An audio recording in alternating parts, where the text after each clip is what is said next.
Please subscribe and don't forget to press the bell icon to get notified whenever we upload a new video. जब गुस्सा आए ना उसको अपना throat offer कर देना चाहिए, राइट? ये शहर हमें जितना देता है बदले में कहीं ज्यादा हमसे ले लेता है। लेकिन बिना प्यार हुए कैसे शादी कर सकते हैं? प्यार बाद में हो जाएगा। अगर नहीं हुआ तो? अब रिश्ता कोई गारंटी कार्ड के साथ तो आएगा नहीं। ये काम नहीं कर रहा, अभी चेंज कर दो, यू नो। प्यार करने से हो ही जाएगा। चांस ले रहा हूँ, करने से सब हो जाता है, you know. And everything will be alright, no worries.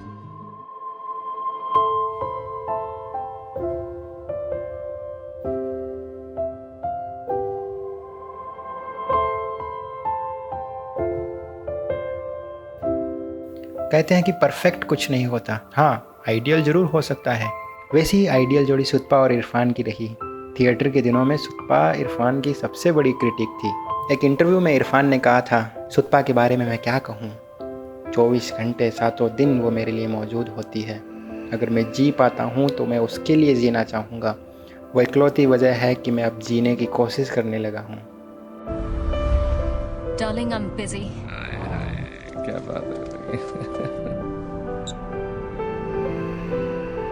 Arun, मैं बहुत बड़ी प्रॉब्लम में हूँ अरुण। मुझे पता है। मैं इनफैक्ट कल रात से तुम्हारा पीछा कर रहा हूँ, एक्चुअली रिजॉर्ट से। तुम मिले क्यों नहीं रिजॉर्ट में फिर?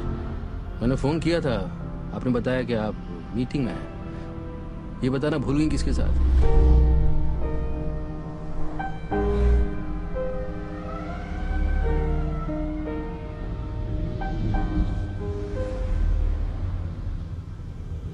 ऐसे क्या देख रहे हो? मैं कैसे देखूं और क्या करूं? सुबह सुबह मेरे पार्टनर ने मुझको उल्टा लटकाया बिल्डिंग से मेरी, और मेरा सारा का सारा पैसा हड़प गया। उसके बाद मैंने सोचा कि मैं अपनी जिंदगी का गियर चेंज करूंगा। मैं उस लड़की से मिलने गया जिसको मैं प्यार करता हूं, और वहां जाके मैं क्या देखता हूं?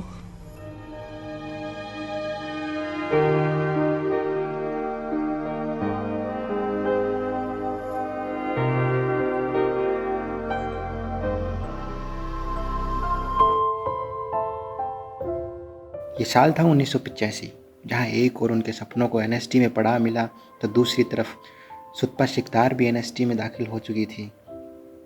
आमतौर पर ज़िंदगी के सफ़र में एक ही दिशा के दो यात्री सवार होते हैं, परंतु इरफान और सुतपा का आकर्षण तो धरती के दो विपरीत ध्रुवों जैसा था। फिर लंबे समय तक लिविंग रिलेशन में रहे और शादी का निर्णय लिया। तब से ज़िंदगी के अंतिम सफ़र तक इरफान की सह यात्रा में सुकता उनके साथ रही। अपनी फ्रेशर पार्टी में दोनों मिले। एक तरफ था जयपुर का वो मासूम लड़का जिसके चेहरे पर थी ठोस गंभीरता, जिसका मकसद था मुंबई जाना और फिल्मों में काम करना, और दूसरी थी दिल्ली की टॉपर लड़की जिसे नॉलेज था हर सब्जेक्ट का, जिसका फिल्मों से कोई लेना देना नहीं था। वो तो थिएटर टीचर बनने आई थी। ओ जाने तेरे शहर का क्या इरादा है। सर। हाँ जी। कस्टमर।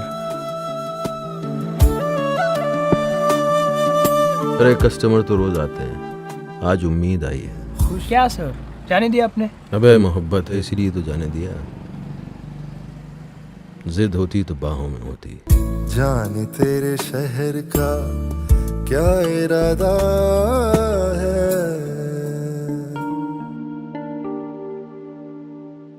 इरफान में हमेशा समर्पण का भाव था, झिझक के साथ प्राउड की फीलिंग, सब कुछ जानने समझने की इच्छा, और चेहरे पे थी मासूमियत।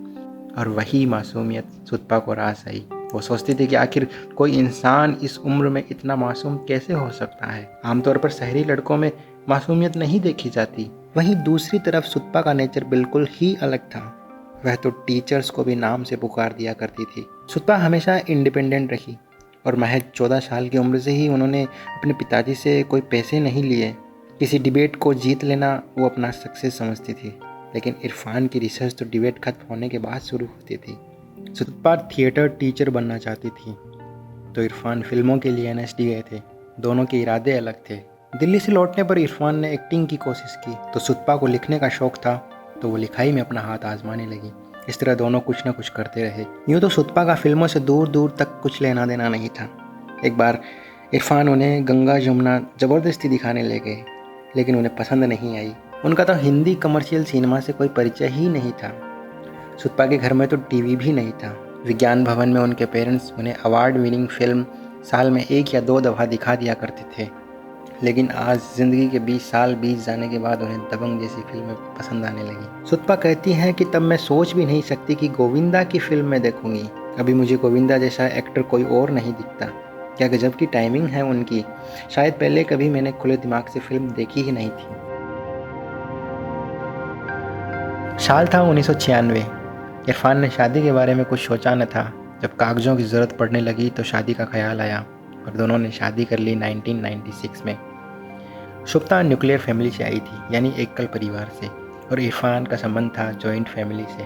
शुभता को शुरू में बहुत सारी दिक्कतों का सामना करना पड़ा, लेकिन धीरे धीरे इमरान का परिवार इतना पसंद आया कि मानो जन्नत मिल गई है। इरफान को पता ही नहीं रहता था कि कहाँ क्या खर्च करना है, कितना खर्च करना है। उनको न ही कभी अपने बच्चों के बारे में चिंता रही। इरफान का मानना था कि एक्सपीरियंस पढ़ाई से बड़ा होता है, क्योंकि असल पढ़ाई तो स्कूल और कॉलेज पूरी होने के बाद शुरू होती है। खुद को जानना, खुद को बनाना ही असली पढ़ाई है। उनके वालिद उन्हें बचपन में जीप में बैठाकर जंगल में निकल जाते थे। बचपन के वो पल सबसे ज़्यादा सुहाने और जादुई थे उनके लिए। ऐसी ही ज़िंदगी वो अपने बच्चों की बनाना चाहते थे। वो कहते थे कि पढ़ाई तो सिर्फ बोझ है, अनुभव ही जीवन है। ज़िंदगी का ये कारवां यूं ही चलता गया। साल 2018 में इरफान को न्यूरो एंड्रोक्राइन नामक एक ट्यूमर हुआ और इस बीमारी के चलते इरफान हमारे बीच नहीं रहे। अभी के लिए इतना ही। नमस्कार। Please subscribe and don't forget to press the bell icon to get notified whenever we upload a new video.